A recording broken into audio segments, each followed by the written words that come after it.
Thank you, Yvonne. Okay, so how we'll proceed this evening. This is our second round of information sessions.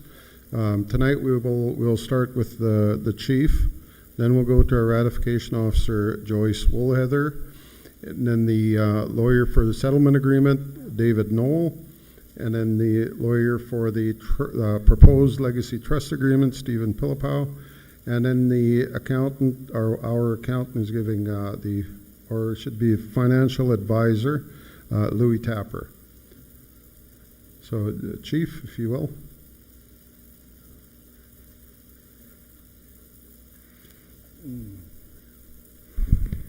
Good morning, or good afternoon, or good evening to everybody here this afternoon.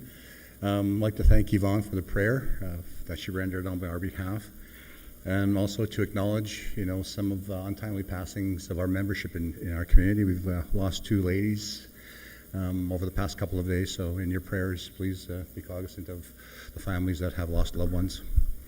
Thank you all for attending the second informational session here in the city of Saskatoon. The intent of the informational session is to try and give you a clear indication of what we are doing on your behalf when it comes down to accepting the treaty land entitlement offer that's before us, and the consideration to amend the existing specific claim trust agreement to make a new trust agreement that we will refer to as a legacy trust agreement. I'm going to read a little bit of information here for the band members.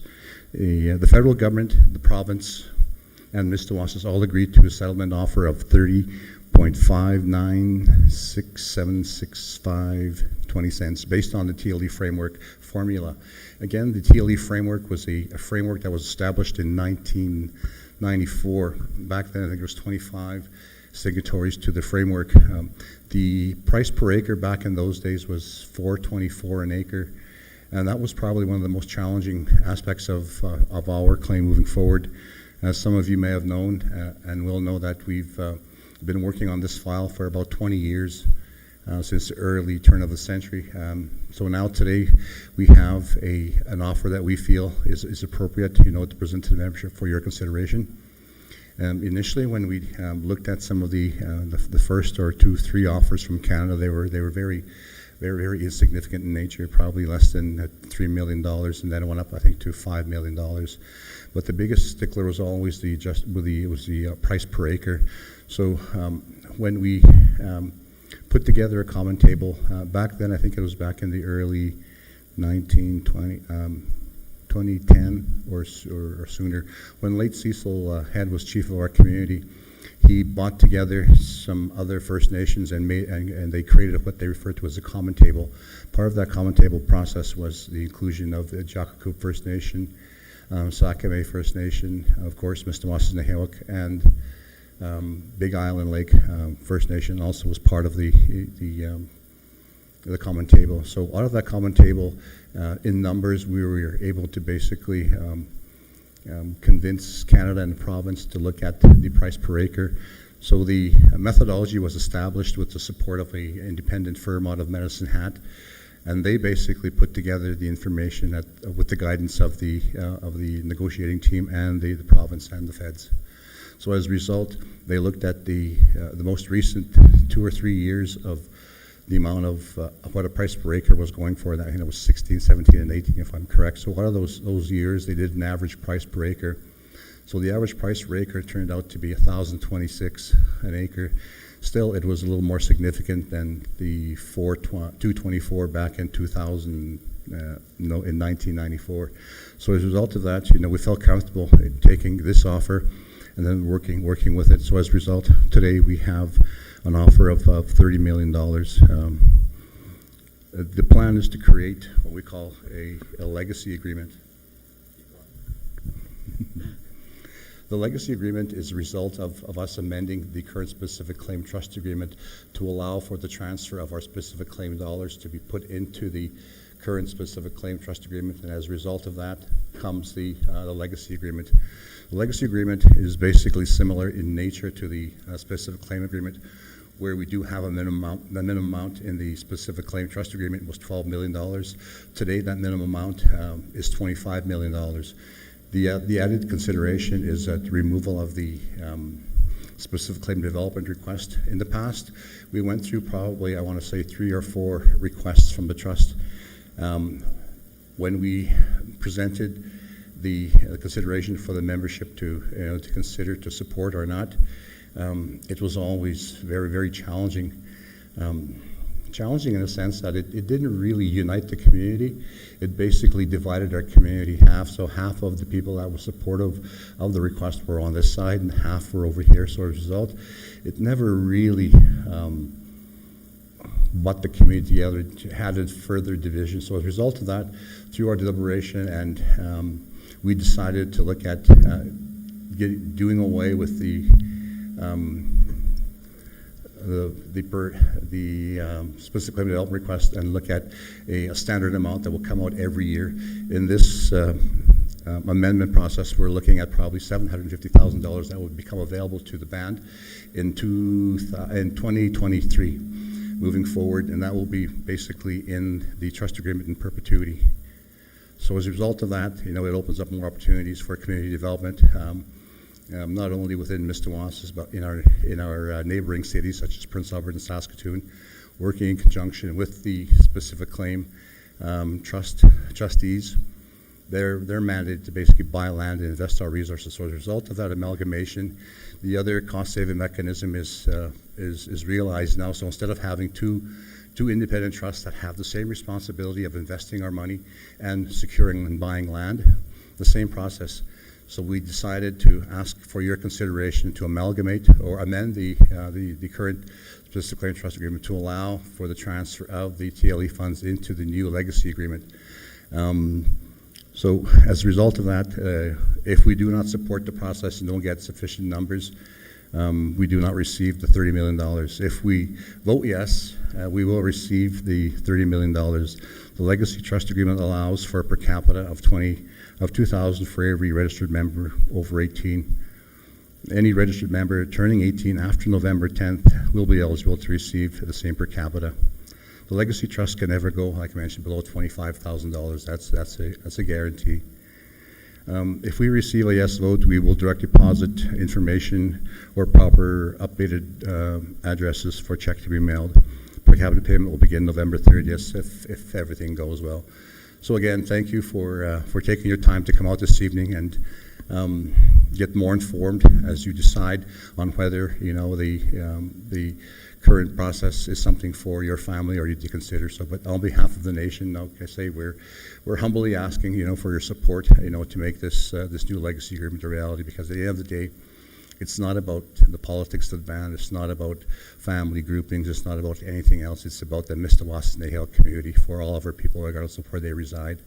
And not only for the next 2 or 3 years of our term in office, but it's going to go on well beyond this council. So as we start resolving more and more claims on your behalf, the legacy agreement is going to be the vehicle that would carry all of our resources and look at hopefully one trust agreement moving forward, because we do have 3 other potential claims that we're working on your behalf. As you're well aware, we have the Cows and Plows. Cows and Plows has been around for quite a few years now, but with the recent indications from Canada is that they're stepping back and they're assessing the Cows and Plows process, because in the eyes of the federal government, it's going to be a multi-billion-dollar compensation package for Treaty 6, and there's 11 treaty territories across Canada, so it could be a very significant opportunity for Canada, to amend wrong. But again, if they look at the bottom line, it's always resources. So hopefully, as we progress down this path, the future leaders, our own children, our grandchildren, and their chapans, will have the opportunity to take, the things that we've laid before them, the foundational bills as we call them, and then hopefully strengthen more opportunities moving forward. So again, thank you for coming out this evening, and we'll try and answer as many of these questions as we can. So thank you very much.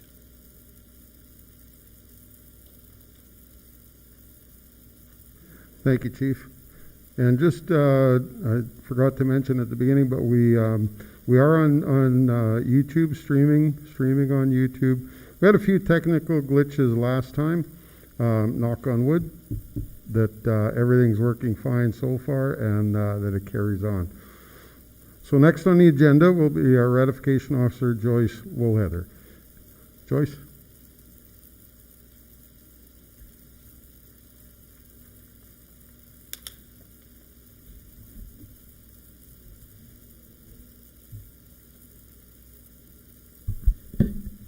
Good evening, everyone. Can everybody hear me okay? So I would like to thank Yvonne for the prayer. So, as Roger mentioned, my name is Joyce Woolhether, and I have been appointed as the ratification officer for the Mistawasis Treaty Land Entitlement Settlement Agreement vote, and my role is to conduct the vote as set out in the settlement agreement voting guidelines and procedures, which were included in your information package. I will briefly go over the voting process and how to fill out the mail-in ballot. Members of the Mistawasis Band who are 18 years of age or older as of November the 10th, 2021, the day of the vote, are eligible to vote on this settlement agreement. The notice of vote and voters list were posted on reserve at the band office, the health clinic, and the IBC training center. If you find that a voter has been omitted from the list, incorrectly listed, or that a person not qualified to vote has been included on the list, you can advise the membership clerk or myself, and we will follow up on amending the voters list if required. There are two methods of voting. You may vote in person at the poll on the day of the vote, or you may vote by using the mail-in ballot envelope, but you can only vote once. The poll will be held in the Chief Mistawasis School Gym on November the 10th, 2021, from 9 in the morning till 8 p.m. Information packages, along with the mail-in ballot package, have been mailed to all voters whose addresses were provided. If you wish to vote using the mail-in ballot, you can mail the ballot to the Regina office, Prince Albert office, or you can hand deliver it to me tonight or to one of the deputy ratification officers. Because it's November the 3rd and the vote is next week, I encourage people not to put it in the mail, but to try to hand deliver it if possible. If not, if you could mail it like today or tomorrow, and possibly by priority post. So the deputy ratification officers are Debbie Watson, Tony Black, Roger Daniels, Daryl Watson, Robin Daniels, Colby Daniels, Stephen Johnston, Derek Sanderson, Leslie Pachuis, Anita Johnstone, Louis Ledoux, and Lawrence Johnston. So to complete the ballot,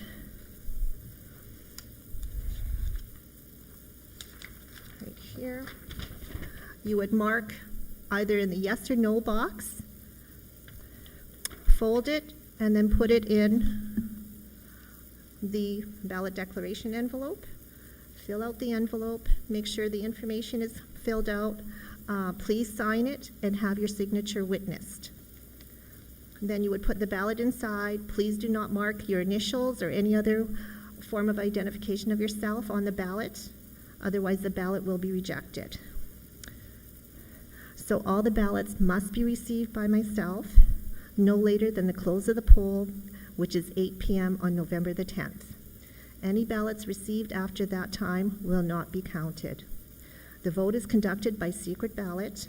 You cannot vote by proxy, which means someone else cannot vote for you. If a voter receives a ballot that is improperly printed, stained, or you mismarked your ballot, you can request a new ballot from myself or one of the deputy ratification officers. The original ballot will be marked void and will not be counted. If you need assistance in completing the ballot, you can request that. The ballots will be counted after the poll closes on November the 10th. The count can be viewed by any member of the First Nation and will be held in the Chief Mistawasis School Gym.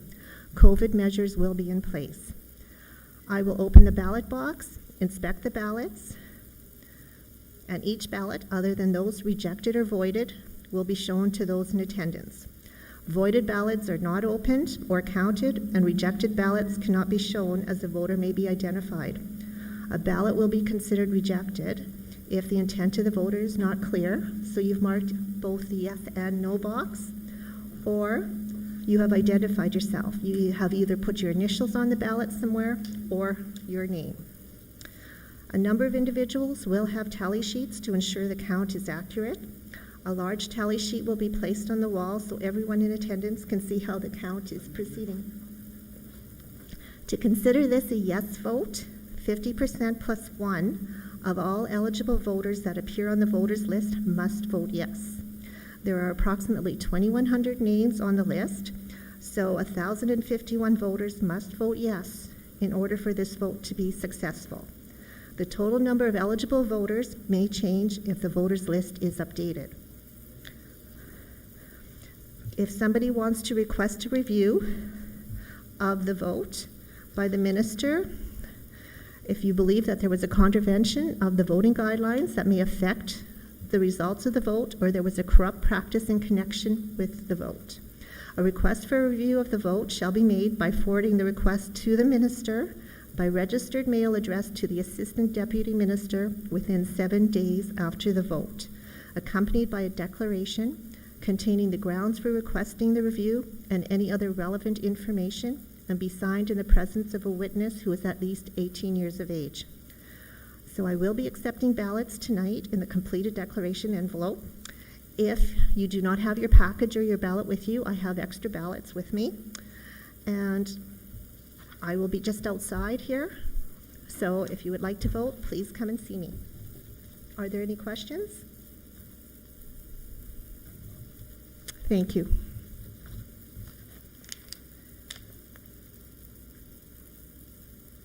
Thank you, Joyce.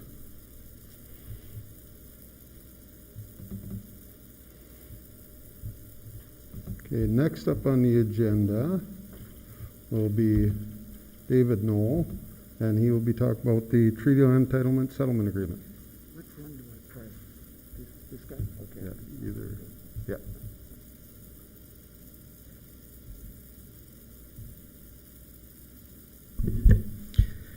Good evening. My name is David Knoll. I have been the lawyer for the Mistawasis First Nation since the beginning of this claim, which goes back to about 2015.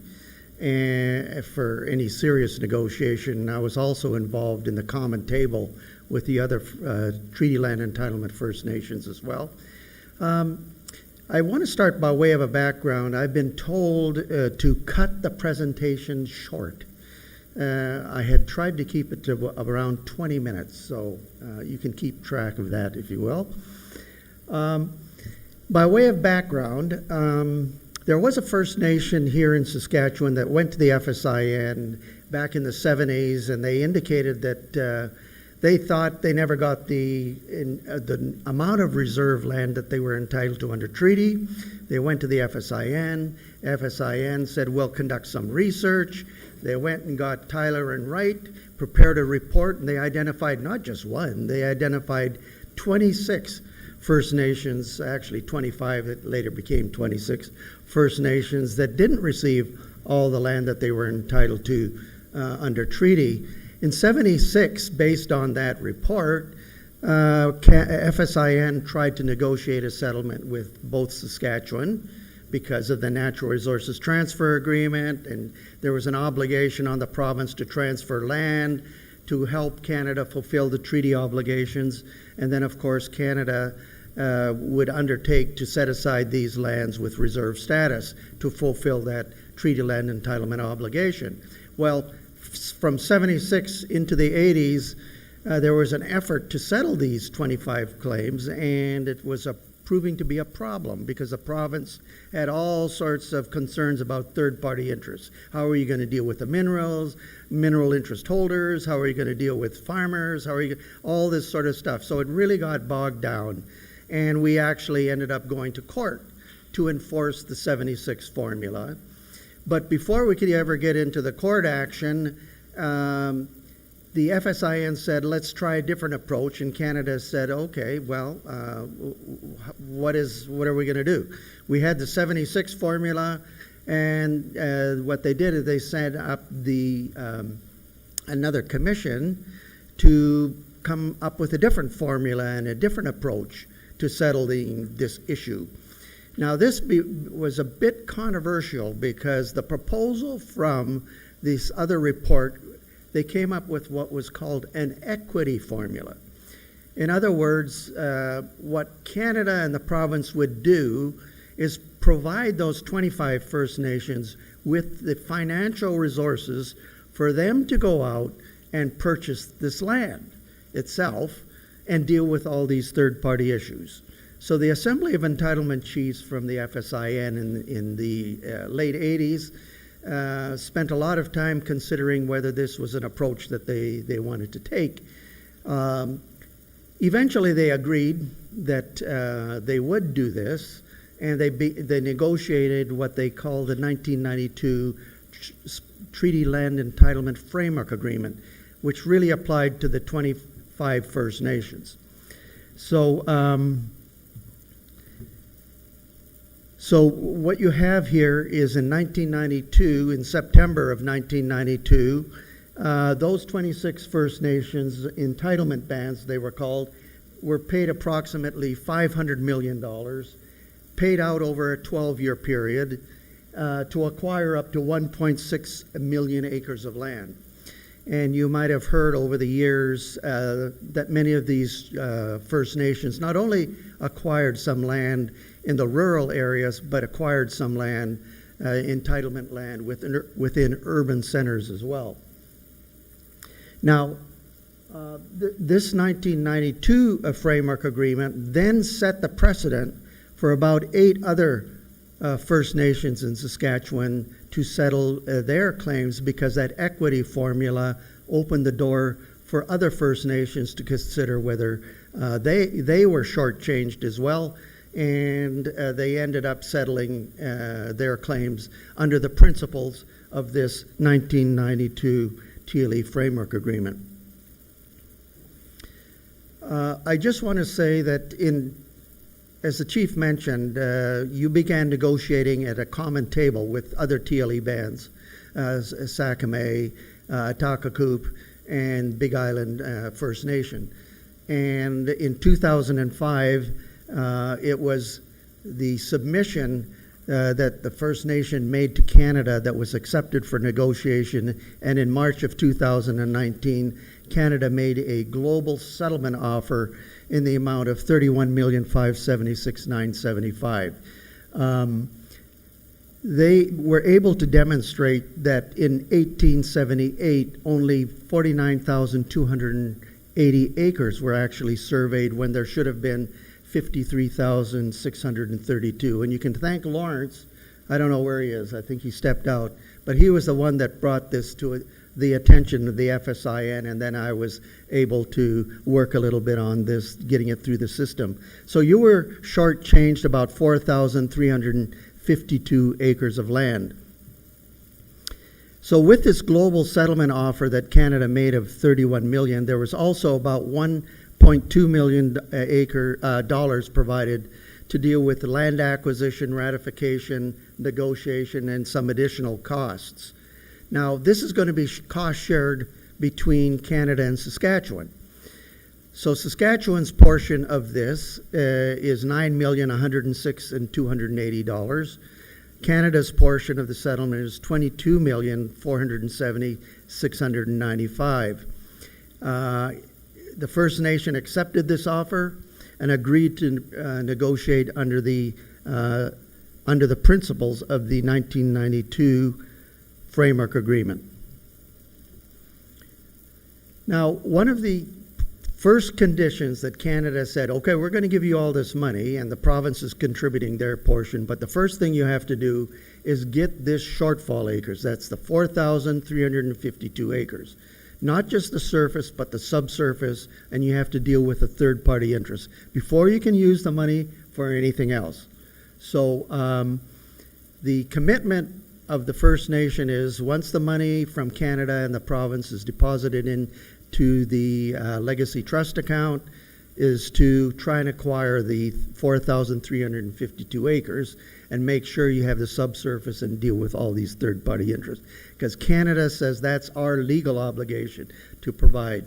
Then you can use the balance of the money to acquire up to what they call the equity acres, 29,394.18 additional acres. You don't have to acquire the subsurface.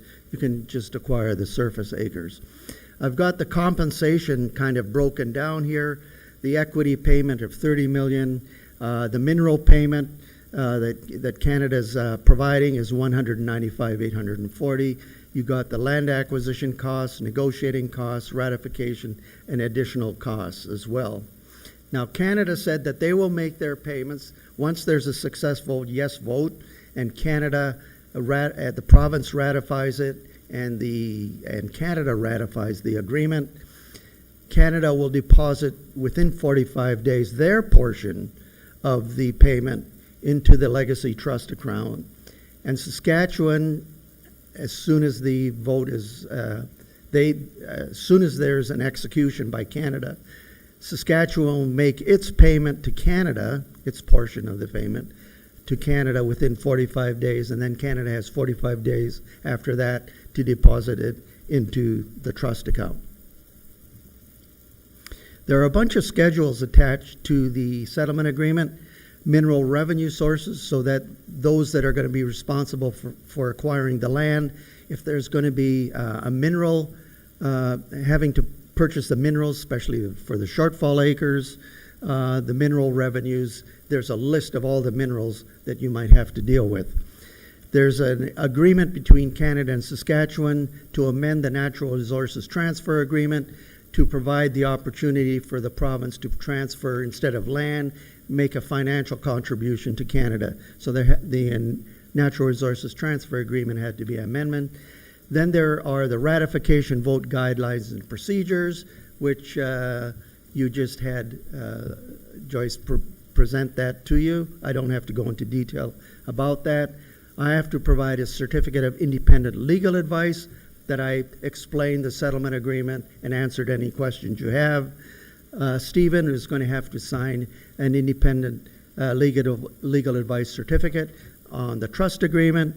And then Schedule 6 is the certificate of independent financial advice, which your financial advisor is going to have to provide before Canada will transfer any of this money. There's also a detailed schedule dealing with how you get the land transferred once it's purchased, how you get it transferred into reserve status, and it's quite a lengthy, detailed process. There are public utility easement agreements attached to the settlement agreement. If you got your package, you'll see those. Those are easement agreements, SaskTel, SaskPower. If you're getting some land and you have those utilities that cross the land, you have to deal with those easements as well. So this is a quick summary. Canada and Saskatchewan agree to cost share this deal. You have to use your entitlement monies, again, first to acquire the shortfall acres, that 4,352 acres. After that, you can acquire up to your equity acres, or you can use some of this money for band development purposes. These monies, the capital that's transferred, that $30 million plus is non-taxable. Nothing in this agreement will affect any sort of existing program delivery or funding. It doesn't prejudice the First Nations' right to also determine its own membership. There is a provision in there that, in the settlement agreement, that if in fact there's a constitutional amendment that benefits you, this agreement can be amended to take advantage of that constitutional change and that benefit. Okay, so now you're going out, whoever is responsible for acquiring land, you're going out and you have to get the land itself. So you're trying to get the land, the minerals, and deal with all the improvements and dealing with all the other interests in land. And it's on a strictly willing seller, willing buyer. So the First Nation is going out there with its team, whoever it is that's responsible for acquiring the land, and you negotiate with the local farmers or whoever. It could be the provincial or the federal government as well.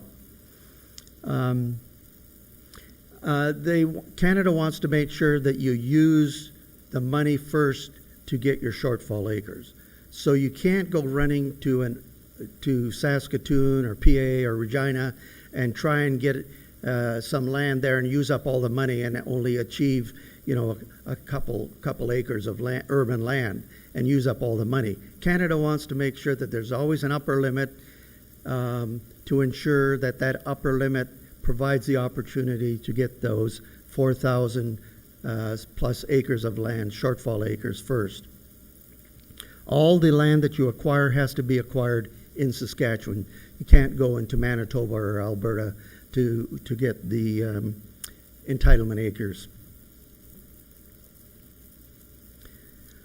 Once the monies are in the Legacy Trust, the First Nation can acquire the land for reserve status through the whole process set out in the trust agreement. And you have to comply with the provisions of the Legacy Trust Agreement and the terms and conditions of reserve creation, which is that Schedule 6. So you identify the land, you conduct all the title searches, you find out what are all these third-party interests that we have to deal with, and then you, if you wish to purchase that land with reserve status, you pass a BCR and you transfer that, and you identify through the BCR the land that you want to acquire and inform the department that that's the land that you want to acquire, and the federal government then notifies the province. Once the BCR is registered, there's someone assigned from the department that will help you prepare the First Nation to prepare a submission to get the land and get it into reserve status. Once the submission is complete, it goes to what's called an Additions to Reserve Committee, and they have a certain amount of time to either recommend that the land be acquired with reserve status, or they can conditionally recommend it. In other words, there may be some other outstanding issues that haven't been resolved. Instead of rejecting it, they might send it back for you to deal with these other outstanding issues. Or the department could reject the land for reserve status. But if they do, they have to provide written reasons for why they reject the land for reserve status. And that can be appealed, and it can go back and forth between the First Nation and Canada. But it might end up that the First Nation may say, we're not interested in that parcel of land and we'll look for some land elsewhere. The minerals are probably the most difficult, unless it's undisposed of minerals. That means the minerals aren't leased to anybody. You get those for free. So I think Stephen will be talking to you a little bit about that, the mineral side of things, for the shortfall acres. But if you are going to acquire some subsurface mineral interests, there may be some difficulty acquiring that because it may be leased out, or there may be subsurface owners of the minerals, and then you have to negotiate with them. There is an ability to get some financial assistance and other sort of assistance from Canada if minerals are proving an obstacle for you getting your shortfall acres. I don't think in your particular case it will be a problem, but in other First Nations they've had to add some financial assistance and some assistance from Canada to get those shortfall acres with the minerals. If you're getting some land from a farmer and there's water on there, then you have to deal with the water. If the water body, the pond or the lake, is wholly enclosed within the parcel that you're looking at, you get the whole thing. But if it's a creek or a river or something adjacent to the reserve, you can acquire the water body, the shores and beds of the water body, but you don't get title to the water itself. You have what they call certain riparian rights. You can ensure that the water quality, quantity, and the flow remains the same. And if it's disturbed at all by a project upstream or downstream that pollutes the water, you have an ability to seek some compensation for that. You even have the opportunity, if there's a water project upstream or downstream, you have the ability to participate in the decisions to approve or operate that project. I haven't heard of any First Nation that has entered into that arrangement, but the agreement provides that opportunity if you want. Roads, developed roads are not going to be transferred. These would be provincial highways, paved highways. These are not going to be transferred to reserve status. But if there's undeveloped roads and you're looking at a parcel of land, there's an ability to transfer those undeveloped roads to reserve status, but the province may want at some future date a return of those roads. They may want to develop it for some reason, in which case you have to return it back to the province, but they have to provide compensation if there's any improvements that you made to the road. There's also a cost-sharing agreement in the rural, if you're purchasing land in a rural area, there's a cost-sharing agreement between Canada and Saskatchewan, a compensation fund that's set up, a 20-year fund to compensate RMs for the loss of tax revenue, because once it's a reserve, the RM can no longer tax it.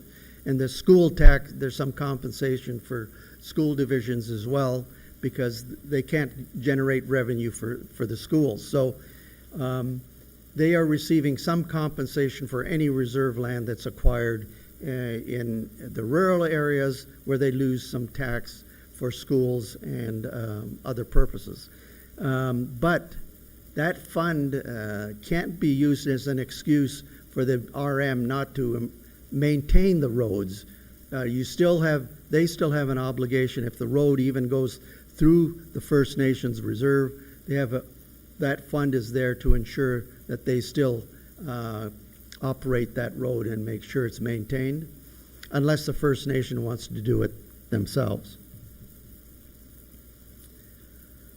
There may be other sort of third-party issues that are attached to the land that you're going to have to deal with. There may be mortgages, tax liens, writs of execution, PPSA notices, all these type of things.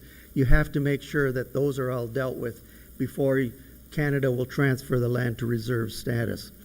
There's also, the Mistawasis has its own land code, and there has to be an understanding that there's got to be compliance with that code as well. So if there's going to be third-party issues, what provisions of the land code do apply or not apply, or there's also some flexibility to proceed under the federal legislation as well, either under the Indian Act or the Additions to Lands Reserve and Reserve Creation Act, which might expedite. So you have a choice whether to proceed under the code or under federal legislation, whichever is quicker and more cost efficient to deal with in dealing with third-party issues. Now you can, after you get the shortfall acres, likely that's the first thing you do, you can use some of the money to get urban reserves. But there has to be, unlike the RMs, where there's a fund set aside to compensate them for tax loss, you have to enter into service agreements and compatible bylaws with urban municipalities here in Saskatoon or Regina or in other urban centers, to make sure that there's no inconsistencies between the bylaw on the First Nations bylaw and the municipalities bylaw. There are instances where Canada may consider transferring the land, urban land, to reserve status if in fact there's a disagreement and no agreement with the municipality. In other words, they have not acted in good faith, and you can demonstrate that they have not acted in good faith when they negotiated that service agreement, in which case Canada may actually proceed, even though the municipality doesn't agree, they may transfer it to reserve status. However, the municipality may say, wait, hold on, before you do that, we don't think we acted in bad faith. We think we negotiated in good faith for this service agreement. If there's an objection from the municipality, Canada says, oh, okay, we're just going to step back and wait till it's resolved between the First Nation and the municipality. At the end of the day, Canada wants, and the province want a release, and it's only with respect to treaty land entitlement. You may have a whole bunch of other claims, and the chief mentioned you have other agricultural benefit claims and others. This does not affect those type of claims. Canada wants to be released from its treaty land entitlement obligation so that the First Nation can't come back 15 years later and argue, well, our population has grown by so much and we're entitled to more land. Canada's saying, no, this agreement settles treaty land entitlement, and they want a release from treaty land entitlement. And Saskatchewan wants a release from its obligation to provide more land to Canada under the Natural Resources Transfer Agreement. They both want to make sure that there will be no action taken against them with respect to the TLE obligations. Both of them have, and this is full and final satisfaction of their obligations. It doesn't affect any other treaty rights, and if in the future should there be a variation in actually your Treaty 6, which you can benefit from, I don't think there will be, but if there is an amendment to the treaty that's beneficial to you, this agreement can be amended to take advantage of that as well. There are provisions in the settlement agreement for settlement board and arbitration, but I'm not aware of any First Nations that have taken advantage of this. There's one instance where a First Nation, I think, went to a specific claims tribunal and made an argument, or went to court, I forget. But no one's used it. But it is here. If you have any disputes, you can go to the settlement board or you can proceed by way of arbitration. As I mentioned before, there is on tax loss compensation, there is this fund set aside to compensate the RMs for lost tax and school tax as well. So there's municipal compensation fund and a school division compensation fund. There's also an agreement that any of the TLE compensation monies that are placed into this legacy trust to settle the outstanding obligation, that's the capital amount, is non-taxable.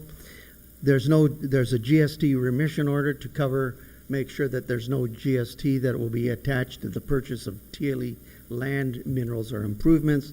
There's also no GST payable on matters connected with the acquisition costs connected to the purchase of TLE land, minerals, and improvements. There's also no fees that you can charge against the utility easements, public utility easements under their lease agreements. So those fees stay as they are without any additional fees being charged them.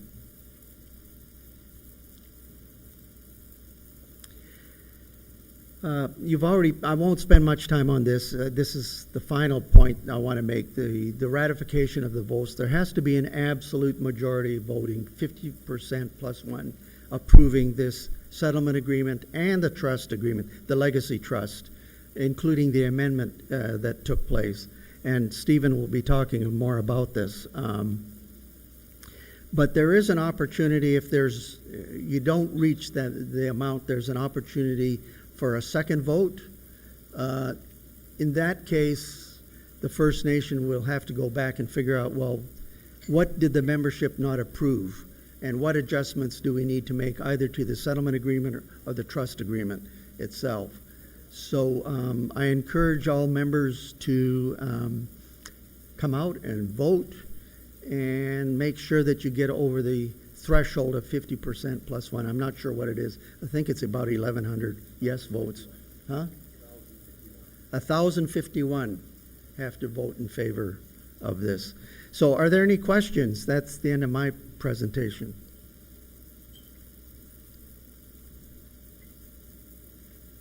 I think I was right on 20 minutes. Okay, thank you. I wish you all the best. Good luck.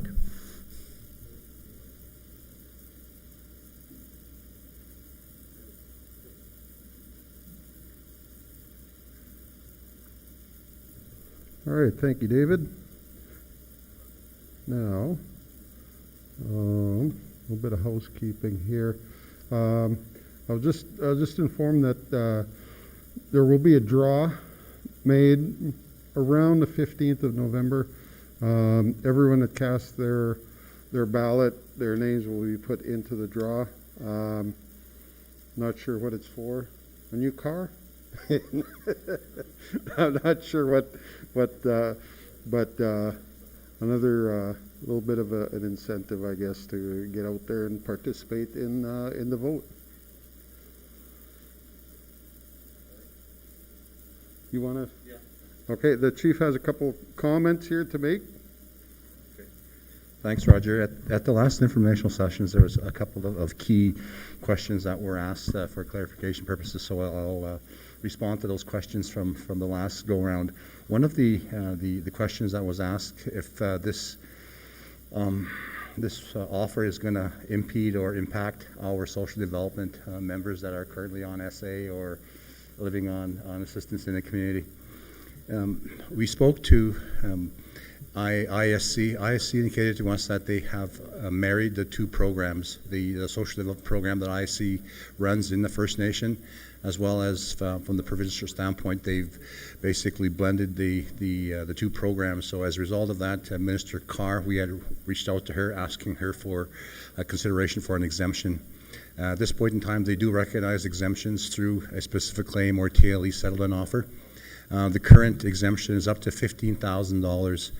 So in our case, we're proposing $2,000. So in the event that we do have a successful vote, indications are that it won't impact our members that are living on a fixed income.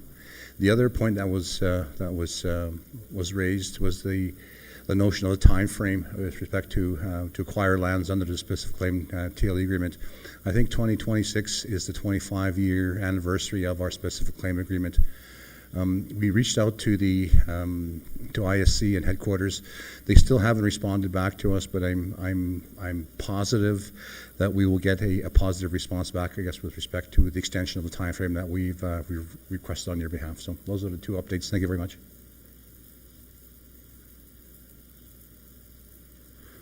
Thank you, Chief. And we will start or carry on. Our next presenter is Stephen Pillipow, and he will talk about the proposed specific claim legacy agreement. Thanks, Roger. Evening, everybody. My name's Stephen Pillipow. I'm a lawyer, and I was asked to help with the trust agreement that's required under the terms of the settlement agreement. So I'm going to talk about the trust agreement. I'm not going to talk about the settlement. In your packages that you received in the mail, you would have got, it was a fairly thick package you got. You would have got, including a letter from the council. There would already been the settlement agreement that David talked about, and he did an overview and summary there for you to look at. Also part of there is the actual copy of the trust agreement that you're voting on, the amended and reinstated trust agreement, and that's what I'm going to talk about. There's also an overview and summary of that agreement that Louis Tapper and I both prepared together for your, it's just to kind of condense things and give you a summary instead of having to read through everything if you didn't want to, although I encourage you to do that before you vote. And then there's also a paper that Louis is going to talk about later that's in there giving the financial issues that he's going to talk about. So under the TLE settlement agreement, there's a requirement for what David talked about, the entitlement monies, to be deposited into a trust account. So the First Nation, Mistawasis, had to develop a trust account under the terms of a trust agreement in order to receive this monies from Canada, and that trust agreement had to meet the requirements of the settlement agreement. Generally, it's you can't use the money. I mean, the requirement was you can't use the money until the shortfall acres have been purchased and got into reserve status. They went through the reserve creation process. And the shortfall acres is 4,352, so you have to purchase those acres. Those acres have to include mineral rights, and they have to go into reserve status, and until that happens, you can't use the money for any other purpose. After the shortfall acres acquisition date, so you got those shortfall acres, they're in reserve status, then you can use the entitlement monies to buy more land up to what is referred to, and David was talking about it, the equity quantum, and then for band development purposes. Band development is defined in the settlement agreement, and so you can see what it says, but it's pretty broad term. The way it's drafted is pretty broad. It can almost include anything as long as it benefits the First Nation or the members of the First Nation. You can follow it. So when we set about doing this, we sat down and we started talking about it. What are we going to do? Well, you could have taken a number of options or paths. One is you could have just developed a separate trust agreement for the treaty land entitlement settlement, and you could have put the money into there, and you would have still had the specific claim trust agreement, and you could have had 2 trust agreements, and they could have went and did the things that they were supposed to do. And the other option was to try to maybe have 1 trust agreement. And so we looked at those options, and I'm going to talk to a little bit more about that, the advantages of doing that. But what the decision was made is to let's do 1 trust, as opposed to 2 trusts. So originally, and you may have read some stuff or heard some stuff that came out about terminating the specific claim trust, and we're not going to do that. That was originally what the plan had been. We were going to terminate it. We were going to do a whole new trust, and we were going to put everything together into this new trust. Well, we got a legal opinion that says we can't terminate the specific claim trust, so we're amending the specific claim trust. Under the provisions of the current Mistawasis specific claim trust, it can be amended with the members' approval through a ratification vote. So that's part of what you're voting on. You're voting on the settlement agreement. Do you approve it or not? And you're voting on the amendments to the specific claim trust. Do you approve them or not? It's a package. You have to agree to all of it or none of it. If you don't agree to the trust agreement, well then and you vote no, well then you're voting no to everything. So that's what's being proposed, and that's what I'm going to talk about, is the amendment of the Mistawasis Specific Claim Trust. It's going to become known as the Mistawasis Legacy Trust, so there'll be a name change. We had to make certain changes to that agreement. I know I got a call. I've been getting calls and emails from members from the last information meeting. It says, well, why aren't we using the Specific Claim Trust? Well, we are using the Specific Claim Trust, but it needed to be changed. We couldn't just use it the way it was. It had to be changed to comply with the settlement agreement. So that's some of the changes that are being made.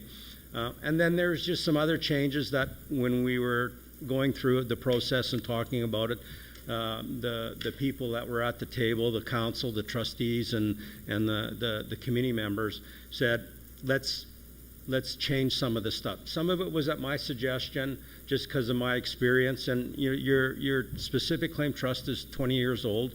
It was time to upgrade it. So what will happen is the specific claim trust property is going to remain in the trust agreement. Okay, so right now there's about $14,600,000 in the specific claim trust, and that's as of June 30th, July 1st. So, it's a few months ago. The number kept going up as we were going this. You guys, your investments were doing quite well, actually. And then there's been some land that's been purchased, 4,606 acres. It's sitting there. It's already been purchased. The First Nation owns it. It's ready to go to reserve status. And in fact, Roger was going through that process of getting it into reserve status. And I says, well, maybe you want to just wait. Maybe you want to use those acres for your shortfall acres. Because then what happens is you hit your shortfall acres right away, and it opens up what you can do with the trust property. So that's what's going to happen. Those acres, they pulled back the request to put them into reserve status under the specific claim settlement agreement, and they're now going to go into reserve status under the TLE settlement agreement. The one big thing, and that the benefit you're going to get out of that is because it's TLE lands, the province has to give you the minerals for nothing, assuming there's no dispositions on them.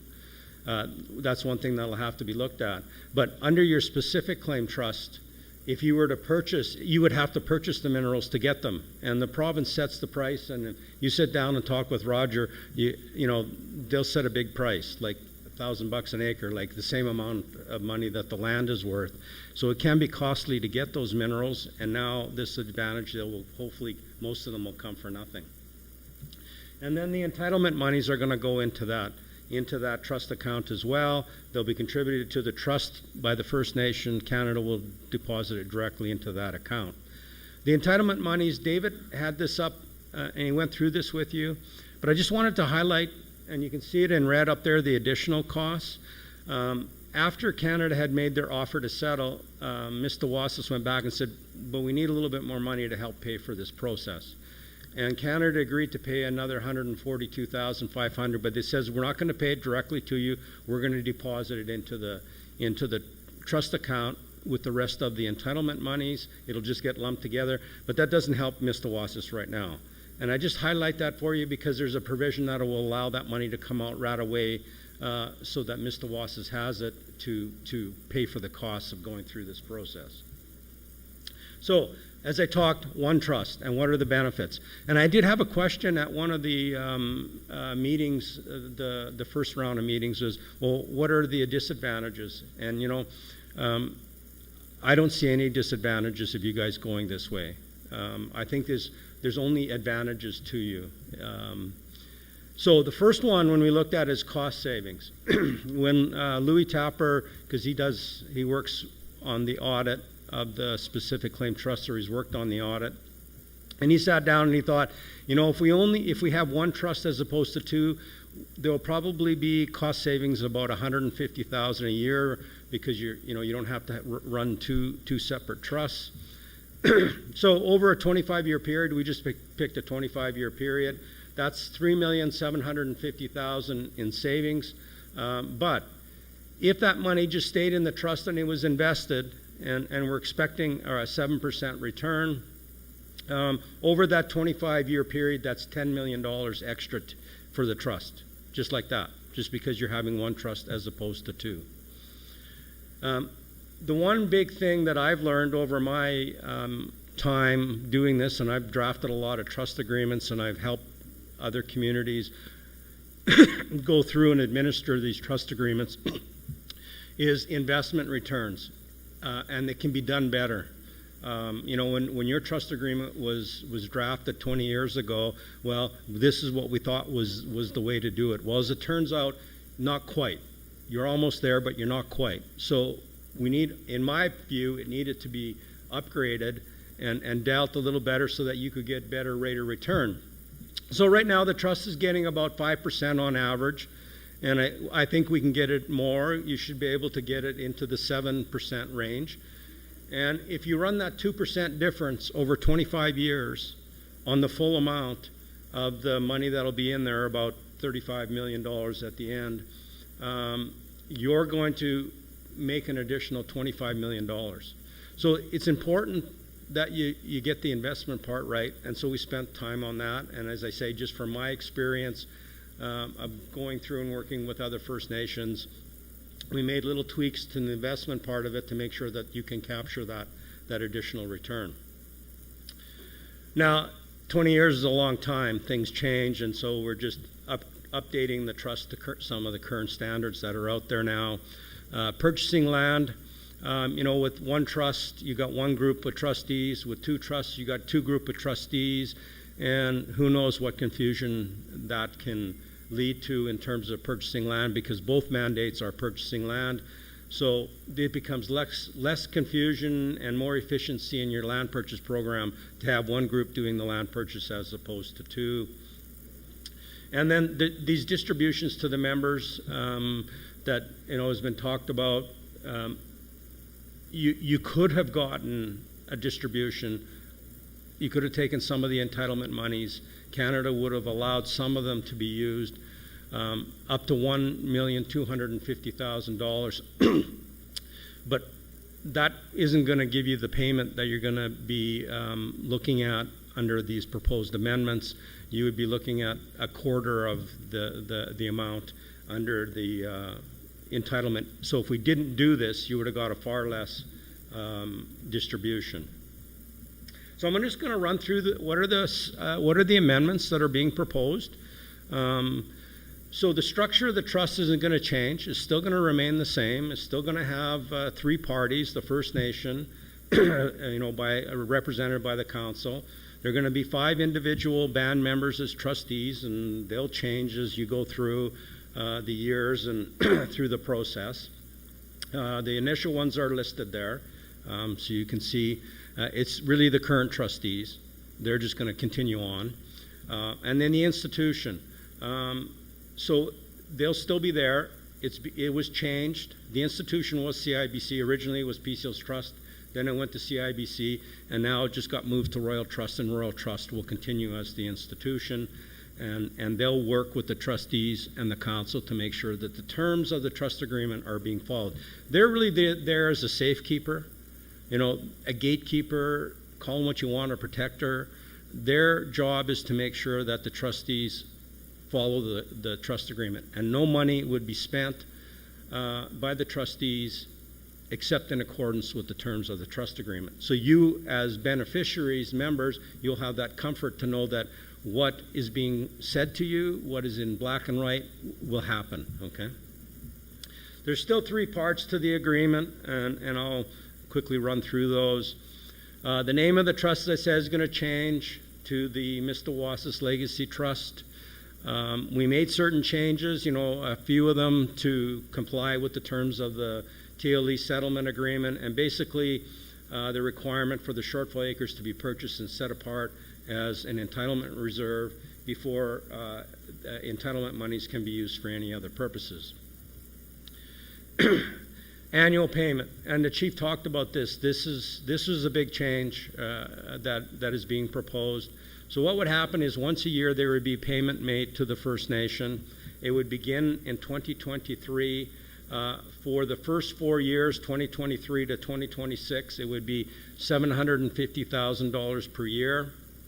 After the 4th year, beginning in the 5th year, 2027, and until the full acres, and I'll talk about what the full acres are, but until those acres are purchased, it will be 2% of a floating 5-year average of the value of the trust property. So if it's $40 million, then 2% is $1 million.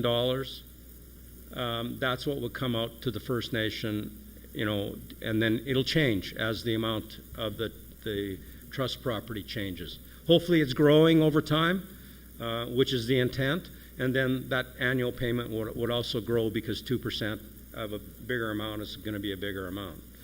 After the full acres are purchased, then that amount will go to 4% from 2%. So this whole idea replaces what the chief said is the specific claim development request. Under the current specific claim trust agreement, the First Nation can make requests for money called specific claim development requests. The members would have to vote on it, and a member resolution would have to be approved in order for the money to go out, and then the money would be paid out. Well, that whole idea is being done away with. The First Nation can no longer make any more requests for money. They're going to get this annual payment, and then they'll use it for band development purposes. So it's just going to happen automatically. There's no vote required of the members.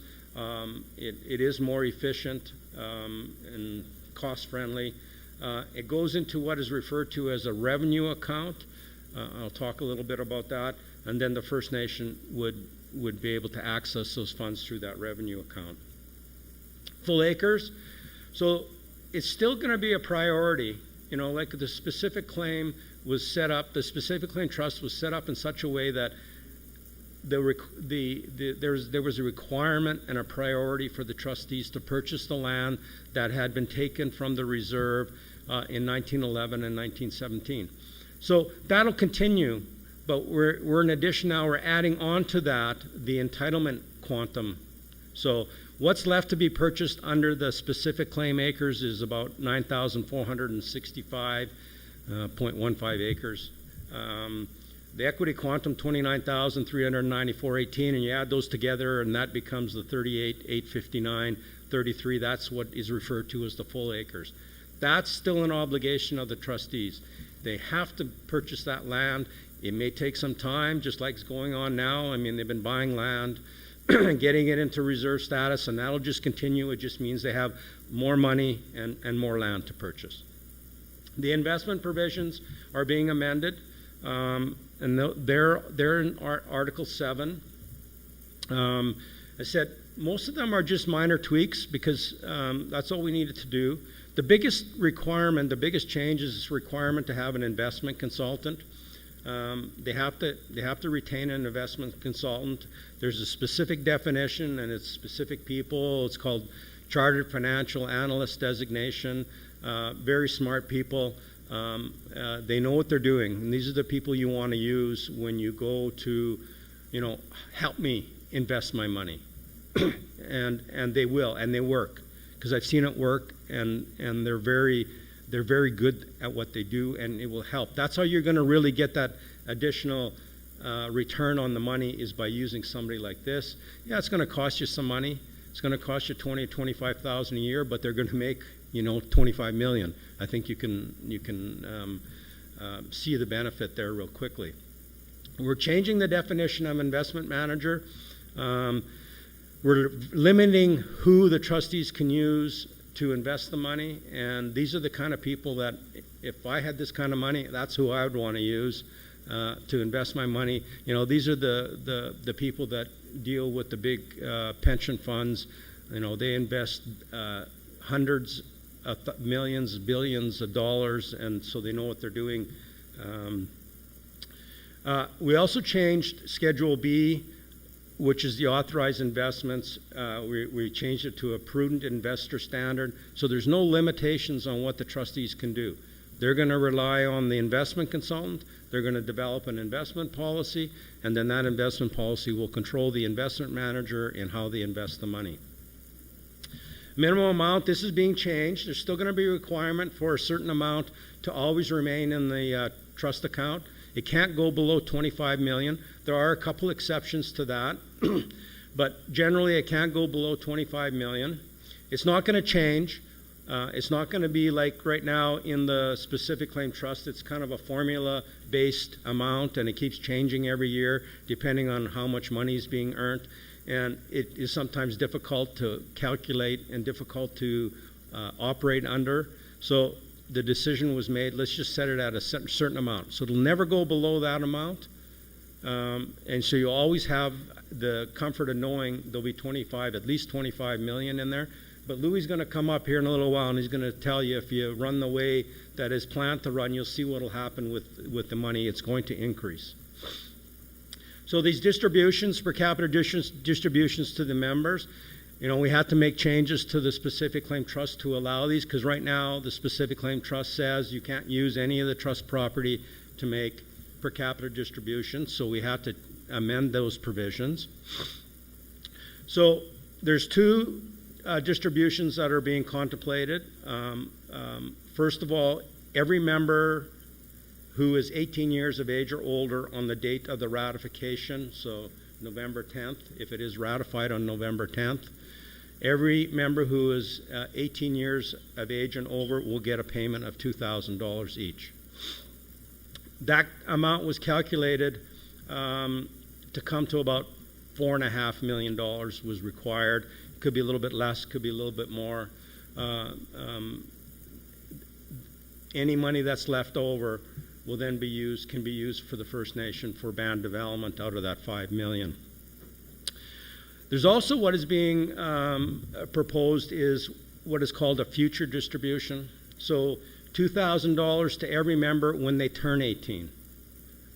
So once you turn 18, you're entitled to this $2,000, and that'll just go on forever. There's no end date to it. The amount will stay at $2,000 unless the chief and council and the trustees decide that it should be some other amount. So they may decide in 5 years or 10 years, well, maybe we should increase it, because $2,000 is not the same in that than it was today. And they have that right to do that and the ability to do that, and it all depends on how well the trust property is doing. But there's no requirement for it to be changed, but it can be. Section 8, this section was not needed. It was deemed unnecessary, and we just got rid of it. Income tax rules. Louis is going to come up here and talk more about income tax, but trusts are taxable. And so we have to make sure that we structure the trust and set it up in such a way that we avoid those negative consequences of taxation. And we've done that. It's a different approach than what is under the current specific claim, but it's more efficient, it's more streamlined, and it'll be easier for the trustees to work with.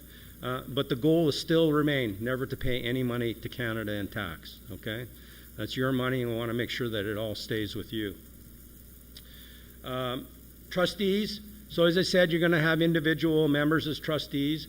The process to select them and remove them and all the requirements are still the same. They haven't been changed. They still got to go through that selection committee. You still got to be that recommendation to the council. There's certain requirements they have to meet. You still have to have a majority on reserve and so on and so forth. The one thing that we did remove is the bonding requirement. There was a provision in Article 11 of the specific claim trust that would have required the trustees to obtain bonding if the council required them to do it. It was never used, mainly because bonding is almost impossible to get for an Indian residing on a reserve. And even if you could get it, it was prohibitively expensive, and therefore you would just be paying money. And you've not had any problems anyways. There's been no issues with the trustees doing anything inappropriately with the trust property. They've been doing what they're supposed to be doing, so we just removed that requirement. Powers and duties, well, they kind of changed to more current standards. They remain largely the same. You're still going to have they're still going to have accounting procedures. They're still going to have to prepare the annual report, financial statements, have them audited. All that stuff is still there that they have to do and provide all that information to you. As I said, the member resolution got removed because there was no longer the requirement or the ability for the First Nation to request funds for a specific claim developments. So Article 15 wasn't needed, so it got removed. Conflict of interest. These changed. The rules changed. They still have to avoid conflict of interest, the trustees, but because you guys have passed the Mistawasis Financial Administration Law, there are conflict of interest rules at the end of your law, and the council has to follow those. Band employees have to follow those. Band contractors like me have to follow those rules. They felt that then the trustees should be following the same rules. And in fact, they're more stringent than what was in the current trust agreement. So there's more protections for the members. We added in a new section, duties to council, new section 16. It just sets out black and white. Here it is, A, B, C, D, E. This is what the council's got to do in the trust agreement. So when the chief or a new councilor comes into office, they can say, I know exactly what I need to do because it's right here in front of me. I can just read it. And then the directions. The directions are going to change. At the end, there's a number of schedules. This is the only way that money can get out of the trust agreement, and that's still going to be a requirement. The trustees have to sign these directions, give them to the institution, and then the institution disperses the money. That procedure still stays the same, but the directions are a little different because of the changes that were made to the trust agreement. So this would have been a slide when you would have been put up when my sister and Louis were here at the information meetings talking about the specific claim settlement agreement. This would have went up. They would have talked about this. This is how your current trust operates, okay? I like pictures because it's easy for me to see. Each one of those squares, well, first of all, on the left side is the First Nations responsibility, and on the right side is the trust and institution's responsibility. Those were the ways that the money could be used, okay? Negotiating costs, community center, the per capita distribution that happened at that time, purchase of land, and specific claim development. Those are the only two things that are left in terms of using the money. Of course, they invest the money, and then some money went out into what we refer to as the band account. This was our tax dodge, okay? The way it was structured, the current one, that band account was how we were getting around the taxes. Money had to go back into the trust through after that account, but and you still have the authorized expense account. This is what it'll look like now. You know, you got the trust account, you got the authorized expense account, and now what you have is a revenue account as opposed to a band account, because the tax rules have changed, or the way we structured it in terms of taxation. So each box, you know, you got the entitlement monies going in there, you've got the specific claim trust property remaining in the trust account, you got this requirement for the minimum amount, and then each one of these boxes, if you go to section 4.2, you will see each one of these boxes is represented by the subparagraphs in 4.2. So the $5,142,500 to the First Nation, purchasing land up to the full acres, the future distributions to the members, to those turning 18, authorized expenses. Of course, you still got to pay the authorized expenses. Invest the trust property, and then make that annual payment. And you can see in that the articles, each one of those articles sets out the specific rules that have to be followed by the trustees and the institution and by the First Nation, the council, to deal with each one of those expenditures. Once the money goes into the revenue account, the trustees have no more responsibility for it. That becomes the chief and council's responsibility.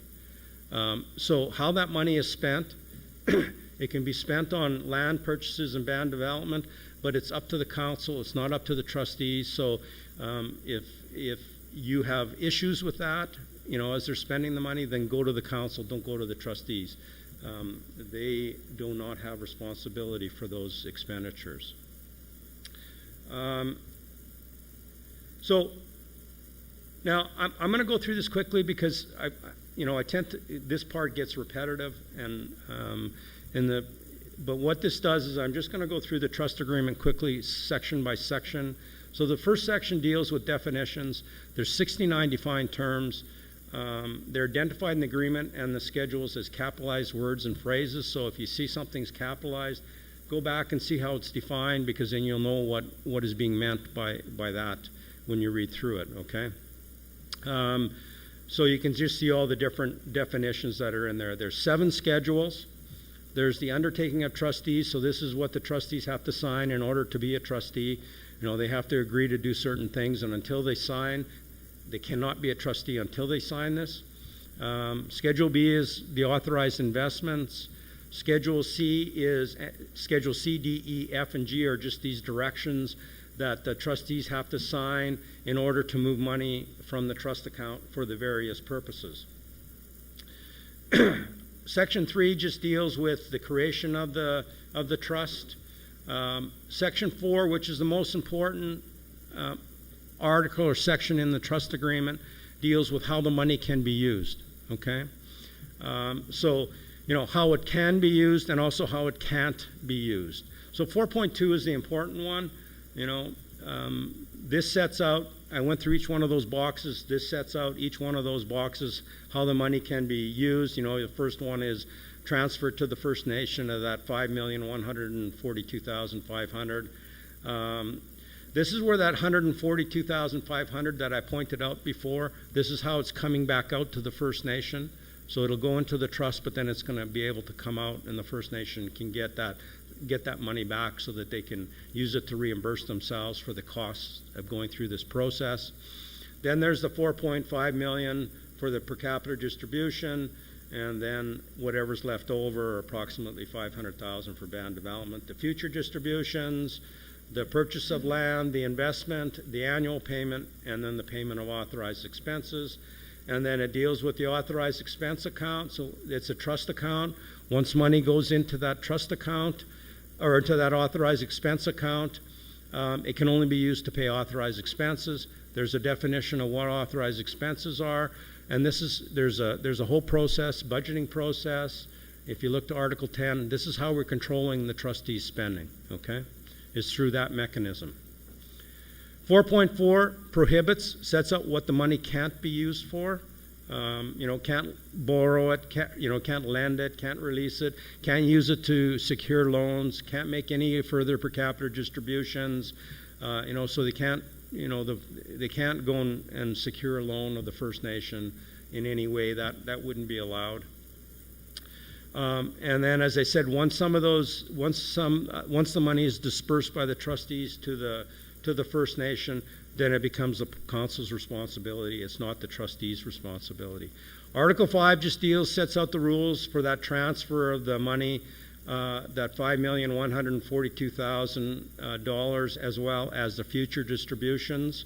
So really the future distributions, the way it's set up is the First Nation will make it as a member turns 18, they'll come to the band office and they'll say, I'm 18, I want my $2,000. They'll get a check from the band for $2,000, and then the First Nation will request reimbursement from the trust for that $2,000. Article 6 sets out the rules for purchasing land. These really haven't changed at all from the current trust agreement. The only requirement, of course, is the shortfall acres, and I said, that's happening immediately with that 4,606 acres.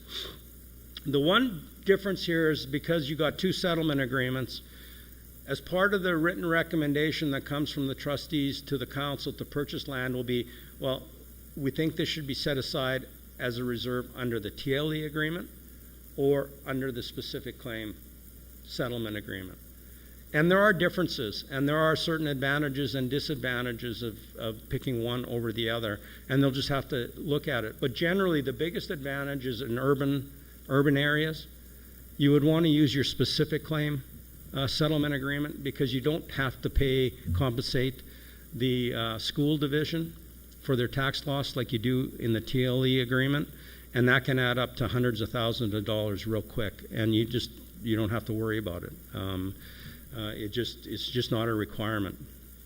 And so the process is there that happens. Trustees are responsible for the land. They are responsible to get it into reserve status. They manage it until it gets into reserve status. And then once it goes into reserve status, then they're done with it. And the First Nation takes over the responsibility under your land code, and it just is administered just like any of the other reserve land that the First Nation has. As I says, Article 7 deals with the investment of the trust property, it's got the rules that they have to follow to invest. Article 8 deals with, this is the tax provision, okay? Just to make sure, the goal is there to make sure that there's no Canadian income tax paid on any income. The goal is to make sure there's no income, for tax purposes, but Louis will talk more about that. Annual payment. Here's the rules for making this annual payment once a year to the First Nation. The trustees have to follow that. The one thing I will point out is Section 9.5. Annually, the First Nation has to prepare what is referred to as a statement of receipt and uses of funds that they received. So they got some money. How much they get? Well, at first it's going to be $750,000. How did we use that $750,000? Okay? So they will get this statement.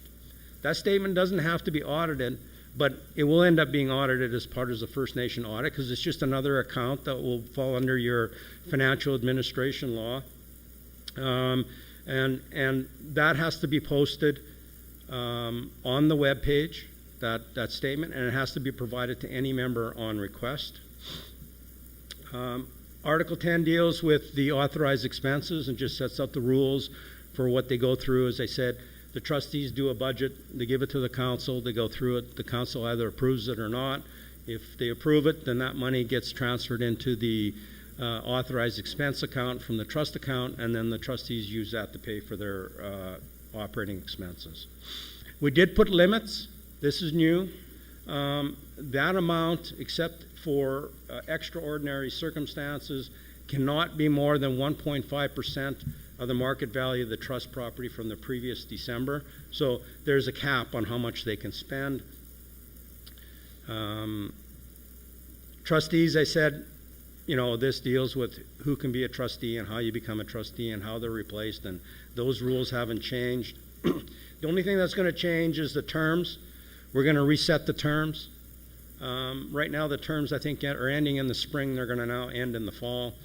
And Louis and Anita are going to be for a term of 3 years, and Lawrence, George, or Russell, and Robert will 2 years, and then they'll have that being replaced as they go through the process. Trustee powers, it just gives them the powers they need to do. Nothing out of the ordinary there. It's just kind of legal boilerplate. Make sure they have the ability to do what they need to do and the powers to do it. Trustee duties just sets out some of the specific duties of the trustees. And again, this really hasn't changed from the current trust. One change is in this annual report they have to prepare. There was a requirement for them to mail out that annual report, but I guess as it was turning out, most of them were just coming back. And it was just becoming a waste of money, and it was just a futile activity. So Roger says, why don't we just get rid of that and just say, we'll give it to the members, we'll post it on our webpage, we'll post it in the band office, and somebody wants to get a report, we're happy to give it to them, but there's no requirement for that mass mail out. Article 14 just deals with trustee meetings. Nothing changed there. Just gives them some general rules to follow in their meetings.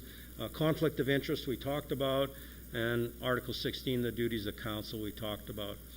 Article 17 to 19 deal with the institution's responsibilities and what they have to do in terms of opening accounts, when they can and cannot release money from the trust account, and makes them responsible to make sure that the minimum amount is there at all times, okay?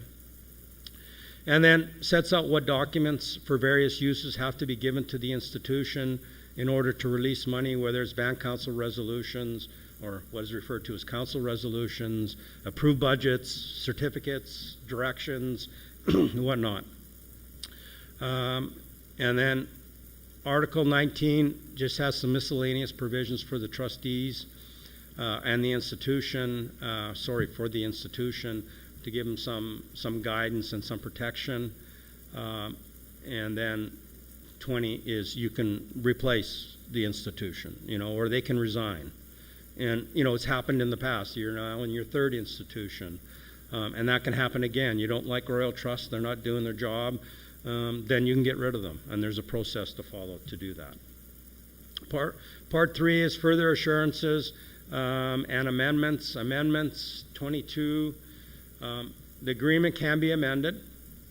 It can't be terminated, but it can be amended. There's 22.1 and 22.2 allow the trustees and the council to make amendments without member approval. 22.1 is tax. If rules change, then they can immediately respond to those changes to make sure you're not paying any income tax. That didn't change. That was always in there. 22.2 is a little different than what was in there before. If they're finding that it's just not working, there's some defects in the agreement, or we could improve things administratively to save money or make it easier, then they can do that without member approval. But any other changes that will be made to the trust agreement, just like we're doing now, any other amendments, they have to have your approval through a ratification vote. And then 23 is some notice provisions, and 24 is just some a number of general provisions, and then we have these schedules that are attached to the end. Okay? And that's my contact information. If you have any question, you don't want to answer today, you can email me, you can phone me, you can text me. And I've been getting those from some of your members with questions, and I'm obligated and I'm happy to answer any questions that you have. I want to make sure that you understand what you're voting on before you vote. So, go ahead. There it is, okay? So are there any questions for me before I end?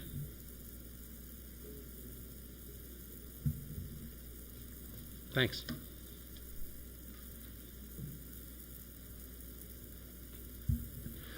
Thank you, Stephen. Okay, next on our agenda is Louis Tapper. And there you go, Louis. Thank you, Roger. Good evening, elders, veterans, band members, chief and council. My name is Louis Tapper. I'm a chartered professional accountant, and I'm here to talk about provide the financial advice. What's being proposed is the amendment of the Mistawasis Specific Claim Trust. I'm happy to say that what has it been about 20 years that we came to the members and we presented the Specific Claim Trust Agreement to the members to get a ratification vote. At the time, there was lots of questions and concerns that chief and council would make off with the money or the trustees would squander it. I'm happy to say that the trustees have, they started with about $12 million after per capita payment, and other payments had about $12 million. It's now $14.6 million. They spent about $1 million on band development, and they purchased about 12,000 acres. So, which is a significant amount. In fact, if you use today's numbers at about $1,000 an acre, that's $12 million. So I'm happy to report that the trust agreement did what it was supposed to do. It was pretty conservative on the investing because at the time everybody thought, well, investing was gambling. When you invested, it was like gambling. So it was pretty conservative. And I'm happy to say that the trust survived the 2009-2010 financial crisis, and in March of 2020, with the pandemic, the stock market crash. So the trustees have done a fairly good job of managing your money. So what's being proposed also is the contribution of the entitlement monies as well as the assets of Specific Claim Trust, the $14.6 million and the 4,606 acres. And there, as Stephen said, there is only going to be one trust, and for lots of reasons, as Stephen discussed. My part of the presentation will address the safe custody, preservation of capital, management, distribution and use, and some of the financial issues. For example, rates of return and risks, and income taxes. Safe custody. All of the entitlement monies in the specific claim are going to be held in a trust account at an institution, and basically an institution is a company duly incorporated that can carry on business as a financial institution in the province of Saskatchewan, and Royal Trust has been identified to be the institution. And I've worked with Royal Trust before, and they do a very good job. Safe custody continued. The institution, as Stephen said, only allow the transfer of funds from the trust account if they are in accordance with the trust agreement. And Royal Trust is very, very particular in making sure that everything is in accordance with the trust agreement. And they do have the skills to assist the trustees in making sure the trust property is safeguarded. Once the entitlement monies are deposited in the trust account, they are no longer considered Indian monies and are not governed by the Indian Act.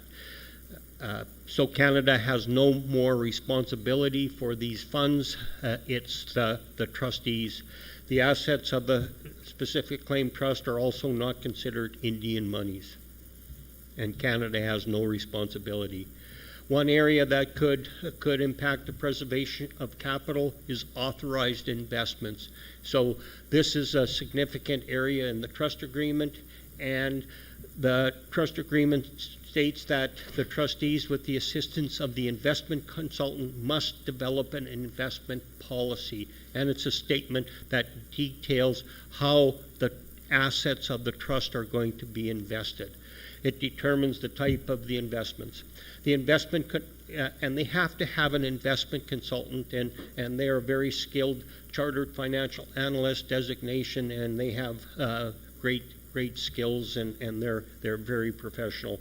And it's important that the consultant is independent. In other words, they cannot sell investments themselves. So they can't recommend investments and to hire themselves. They have to be totally independent. And it's very important to maintain that independence.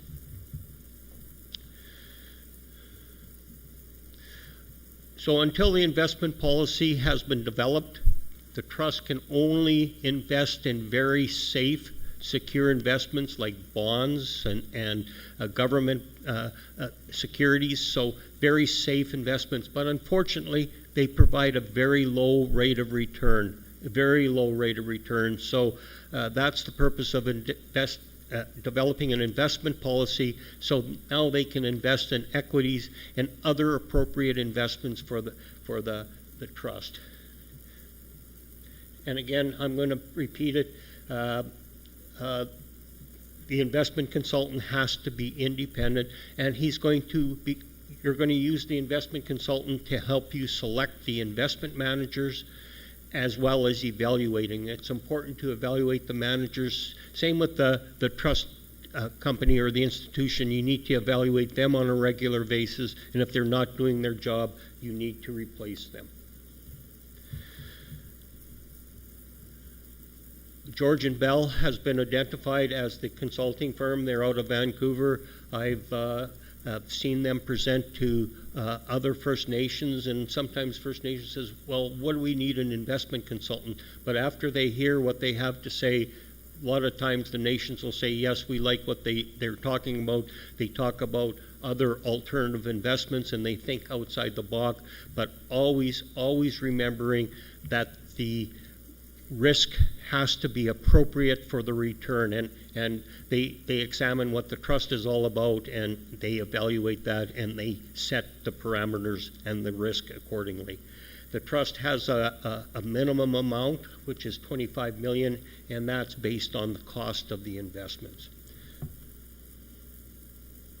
And other ways that could impact the trust agreement or the preservation of capital is you can make amendments to the trust agreement, and we'll talk more about that later. There are certain procedures, and if necessary, a vote is required.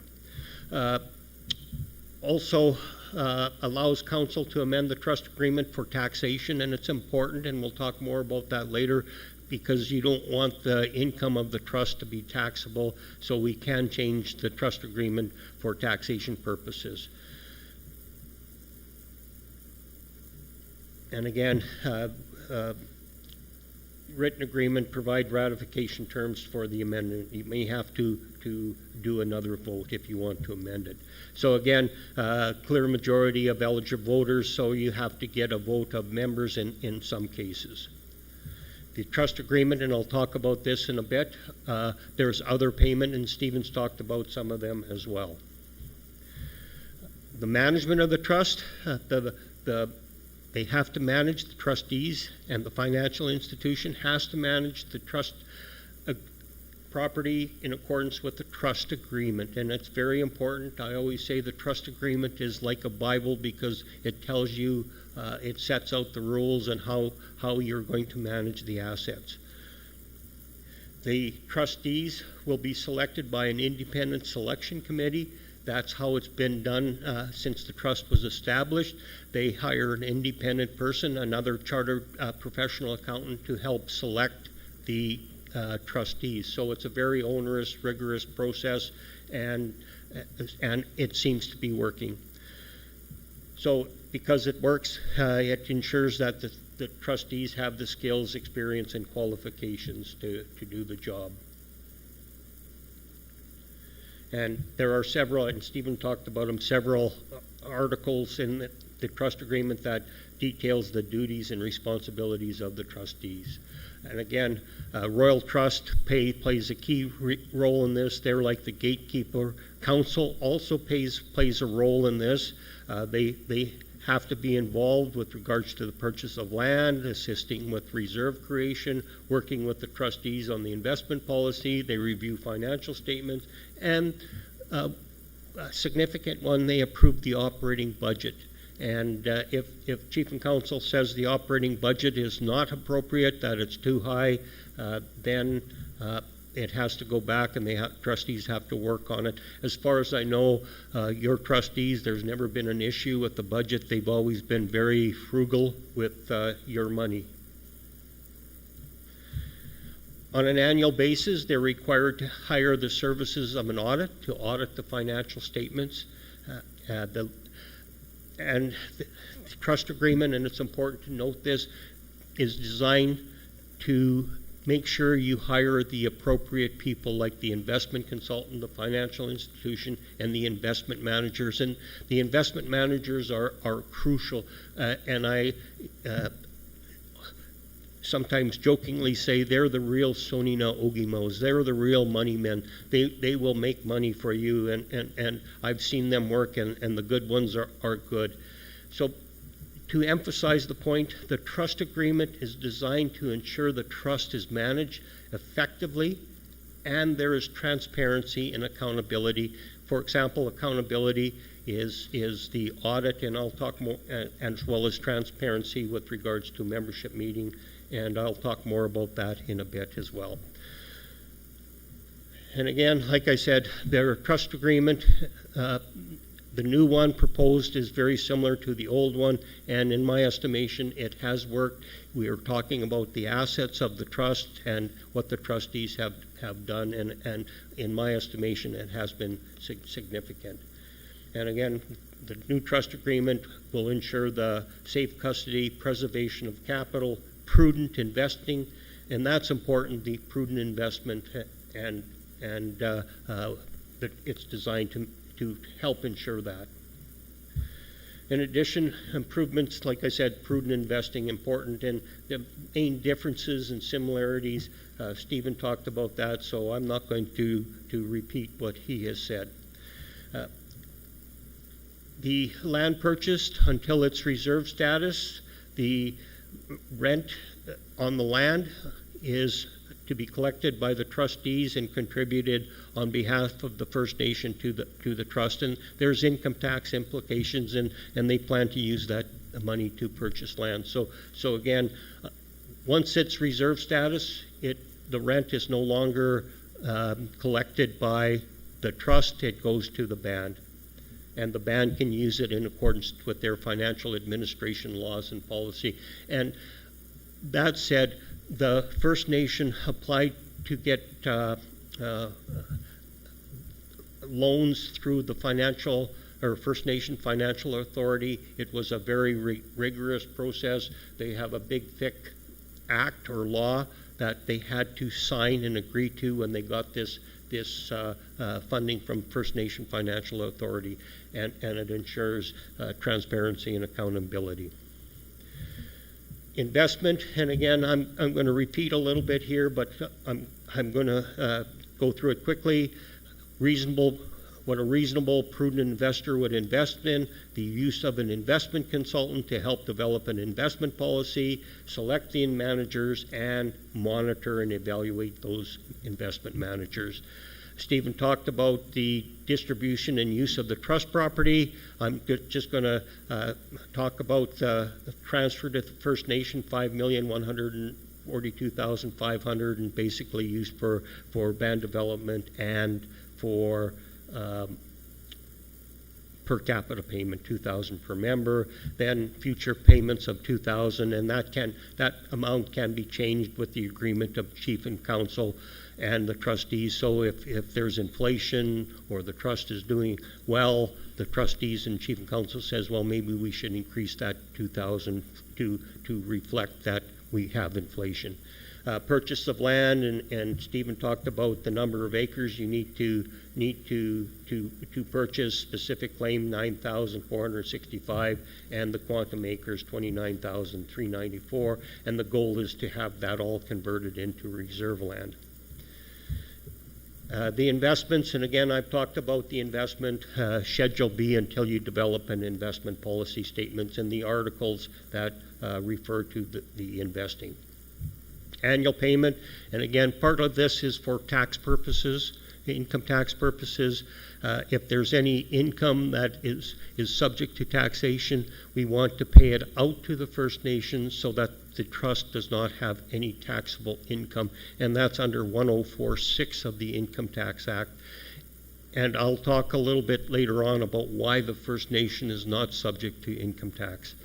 Authorized expenses, there's a cap on the authorized expenses of 1.5% of the market value of the trust property, and again, there has to be a budget that is prepared by the trustees and approved by Chief and Council. And Articles 4 and 10 of the trust agreement. Financial issues, the potential rates of return and risk, and again, as stated earlier, the trustees have to use an investment consultant, and I'm emphasizing the importance of the investment consultant to develop an investment policy statement. And the investment policy statement, just to give you a little clarity on that, it sets out the policy, objectives, and framework for the investment of the property in authorized investments. It addresses such matters as performance goals, and these are benchmarks. For example, the S&P 500 is an benchmark, as well as the TSX, which is the Canadian one, and there's one for Europe and one for emerging markets. So they compare that to the benchmarks. Risk tolerance, what kind of risk do you want to take, bearing in mind the purpose of these funds. One thing I failed to mention, with the annual payment that goes to the First Nation, the First Nation has to prepare a statement to the members and present it to the members at a meeting what they did with those funds. So that's transparency and accountability. It also has to be audited in their financial statements, and it should be. I don't do the audit, so I can't speak for the auditor, but in my estimation, it should be included in there. Potential rates of return, and again, emphasize it, the investment consultant has to be independent and cannot sell investments, and it's crucial because he shouldn't evaluate himself or be able to select himself. And again, the investment consultant, very important role. Every 3 years, they have to evaluate the performance of the investment managers. And again, George and Bell has been identified. And the actual return and risk will depend on the investment policy and the world economy and the skill of the investment managers. And that's why it's important to hire very good investment managers.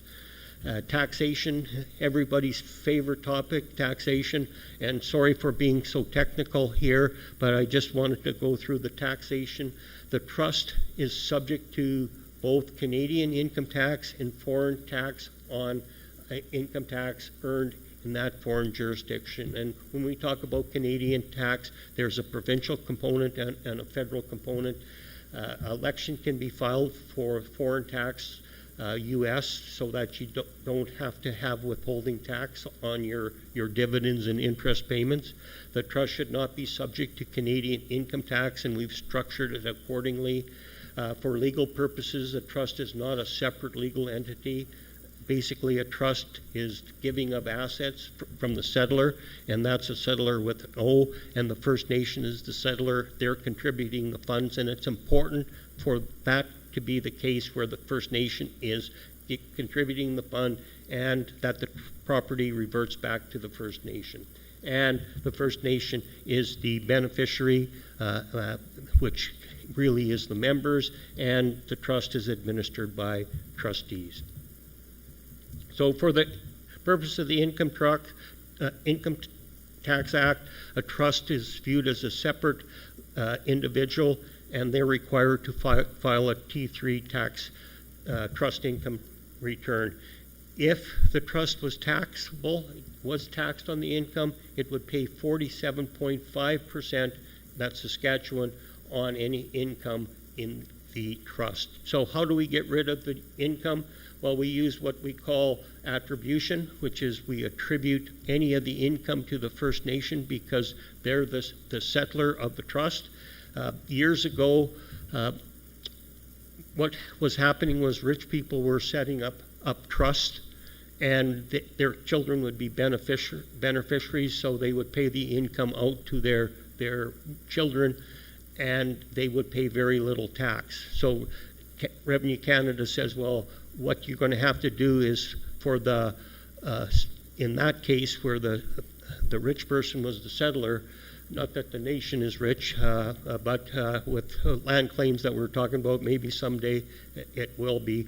But so they said that income has to be paid to the settler. So all my colleagues who had set up these trusts to reduce tax to their clients were crying and saying, oh no, all our tax planning went out the door. And Louis was standing up cheering and said, this is perfect for First Nations because we can attribute the income to the First Nation. And I'll talk a little bit later about why the First Nation is not taxable. And when we talk taxation, we talk in Income Tax Act. We don't talk about the Indian Act. We don't talk about treaties because I couldn't talk about treaties. You'd have to engage the services of somebody who knew them. So how we do it is attribution and paying the income out. So basically, this is 75.2 of the income tax where we attribute the income out to the First Nation. However, the trouble with that is on the original funds, if there's income that is paid, retained on the income on the original funds is retained, any income earned on that is subject to taxation. And what we do is we allocate that out to the beneficiary under 104.46 of the Income Tax Act. So 75.2 is very important. That's the attribution of income. 104.6 is the actual payment. So why is the First Nation not taxable? Under 149.1c of the Income Tax Act, it says a public body performing a function of government. So there's no, some of the nations I work with, they do not, under the old rules, they talked about municipalities. And some of the First Nations I work with were dead opposed to being called a municipality because they said a municipality is subordinate to the province, which is subordinate to the Canada, and as far as the nation was concerned, they were a nation and they needed to negotiate nation to nation with Canada. So this does not talk about a municipality, it talks about a public body performing a function of government. So in summary, the Legacy Trust should not be have any taxable income for Canadian income tax purposes. There's measures taken, for example, 75.2 and 104.6 of the Income Tax Act that puts the income in the hands of the First Nation, and the First Nation is a public body performing a function of government and is not taxable under 149.1c. And also there's provisions in the trust agreement that says if there were to be taxable income, the trustees and the institution could make an additional payment to the First Nation because we do not want it to be taxed at 47.5%. So, and also there are amending provisions in the trust agreement to allow it to be amended. Now, we talked lots about the growing the trust, and as Stephen said, I too like to use charts to show the money. So you can see in this chart on the far, as you're looking at left side, we start with about $40 million. So if we say we're going to grow at 1%, 1.5%, and I'll show you some more information later, we will end up with at 1.5%, $58 million in 25 years.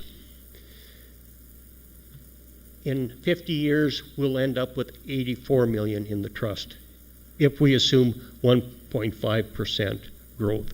Basically, we're saying 1.5 inflation. So it's based on these assumptions. We're going to grow the trust 7%. That's the rate of return that the investment consultant said that they think we can do. Authorized expenses, we said, were 1.5%. payment to the nation is 2%. Well, in the first few years, it's $750,000. Once all the land is converted or purchased in reserve status, 4% can be paid out to the First Nation.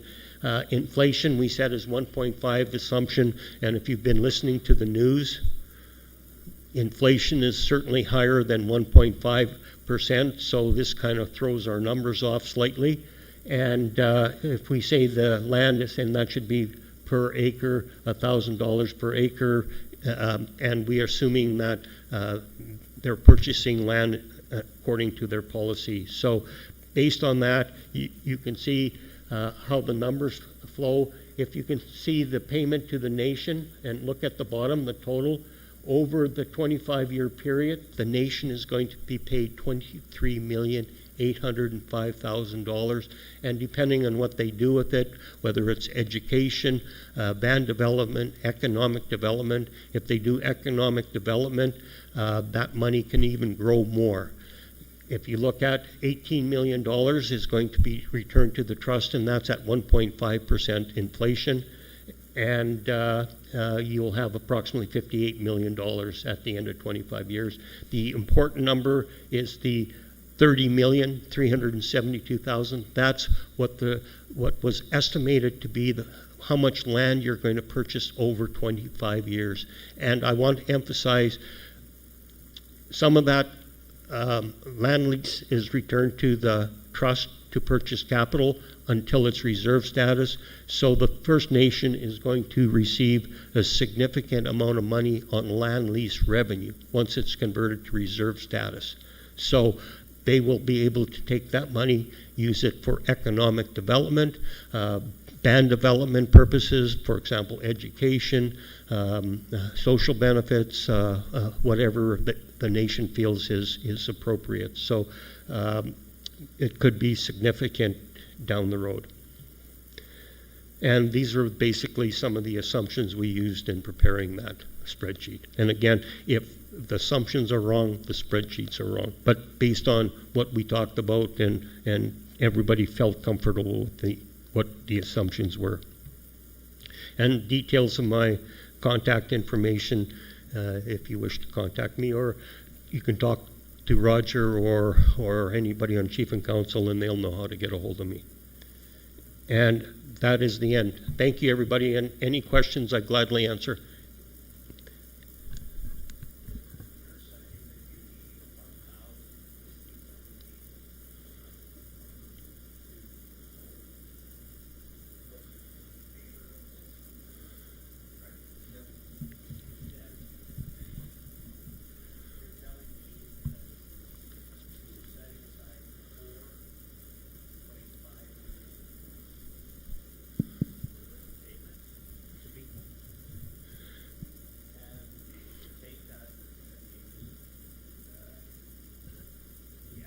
Membership number is 4,200,000. 300,000 set aside for future children that are going to be coming.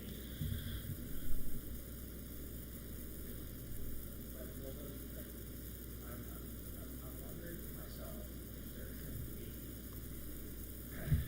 a sum investment.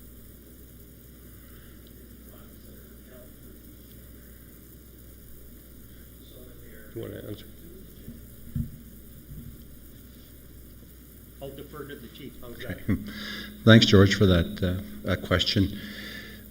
In the specific claim trust agreement that was ratified in 2001, there was a acknowledgement for a miners' trust to be established, and that was with the consent of the membership at that point in time. But the only sad reality behind that was there was an effective cutoff date. I think that effective cutoff date was in July of that year after we ratified the vote. So anybody born after that effective cutoff date was no longer entitled to receive the $1,000 compensation back in 2001. So if you're born between that time frame and as you reach 18, then the miners' trust would release monies based on the collective approach. But with this offer, it's just basically when you turn 18, it'll be continuous in perpetuity till, or as long as the trust exists. We never, I guess when we looked at that compensation package as it relates to the membership for $2,000, we were cognizant of the fact that back in 2000, with that effective cutoff date, it missed a lot of our people. Some of them were born a day after they were entitled to it. So with that in mind, we thought if we move forward now with this opportunity, we'd be able to capture all of our membership as they reach the age majority. So that was the rationale behind that, George. Yeah, and I'm just wondering if that's money is left then in a state funds. The money that you're referring to that could have been part of the miners' trust will stay within the trust. So when the trust invests our money, like Louis indicated, it will be part of the investment instruments. So the extra money that should have or may have or could have went to the miners' trust would still be part of the trust. So as the trust grows, it grows in that respect. But with respect to individual per capita distributions, the acknowledgement now is just $2,000 per band member as they reach the age majority, and that'll go on in perpetuity for as long as the trust exists. So when you look at the money that should have been set aside, if there was a miners' trust, that money now is part of the overall trust. So when I say that, it becomes part of our investment mechanisms or investment process. So if there was a miners' trust, that would probably be how it would roll. But in this case, we wanted to capture all of our membership, because in previous with the effective cutoff date, it disappointed a lot of our membership, right? So this is one way of trying to make amends and hopefully try and reach some type of parity. So everybody, when they reach 18, will have the opportunity to get $2,000. So that's, yeah, it'll be there basically for your grandchildren's children's future and things like that, right?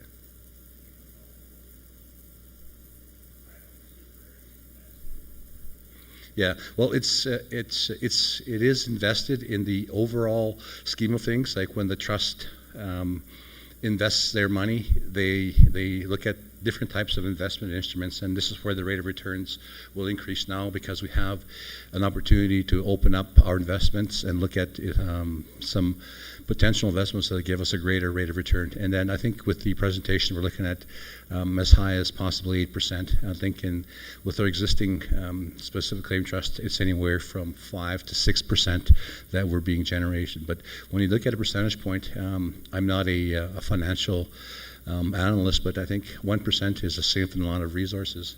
So maybe Louis could put that into perspective, right? If we look at, like say, what the existing trust was, it produced about 5 to 6% rate of returns. With this new process, we're looking at probably 6 to 8%, right? So I'm not sure what 1% means in actual dollars. So maybe you could speak to that, Louis.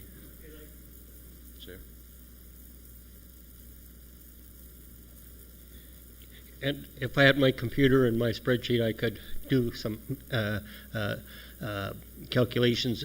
The other thing I should point out with a miners' trust, generally speaking, they don't get very good returns, because they usually just invest in GICs and very safe, secure investments, whereas if it's left in the trust, they're projecting 7%. And if you had a miners' trust, basically the cost to administer it, and Canada Revenue Agency has changed the rules, and that the reporting for tax purposes in a miners' trust could be very onerous, so the administration cost would probably eat up any fees. So it just seemed way more practical to, in my estimation, to leave the money in the trust until the miners turned 18, and it just was way more efficient. And plus, people born after the trust agreement was ratified, or the settlement, they still will get $2,000. So every member will get $2,000 when they turn 18. So, yep, yep. No, yeah, you're okay. Okay, tap away.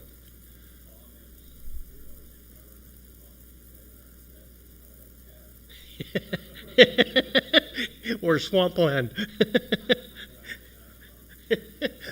Thank you. Do we have any other questions? Roger, I'm just going to to make one comment because I think from your question, it's George, right? The minors are not being paid out of that $5 million. That $5 million is just for the one time to the adults, and then what's ever left over will just be used by the band for band development. The payments to the minors are coming out of the trust property generally, out of that $40 million. Okay? That's right. It could be, but there's going to be some costs to make to, so they bumped it up a little bit, and they wanted to have some money available for band development. So it'll be somewhere between, $500,000 and $800,000, depending on what the end amount is in terms of making that initial per capita. Oh yeah, because so I thought that was confusing. Yeah, I thought you were confused with that when I heard the question. So that $5 million has nothing to do with the minors. Just yeah, okay.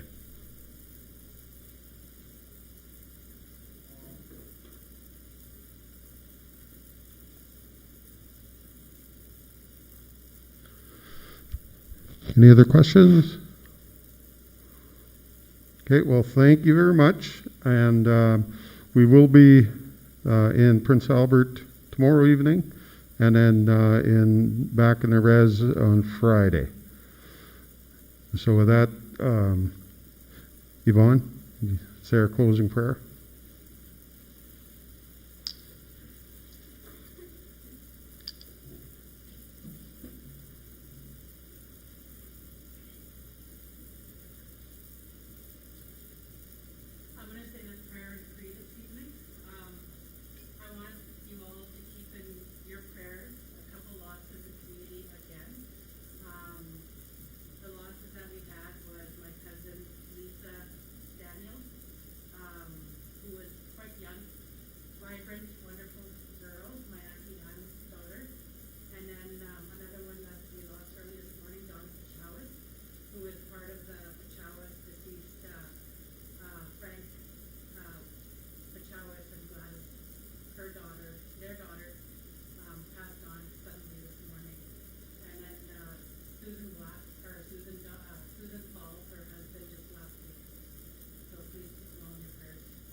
Thank you.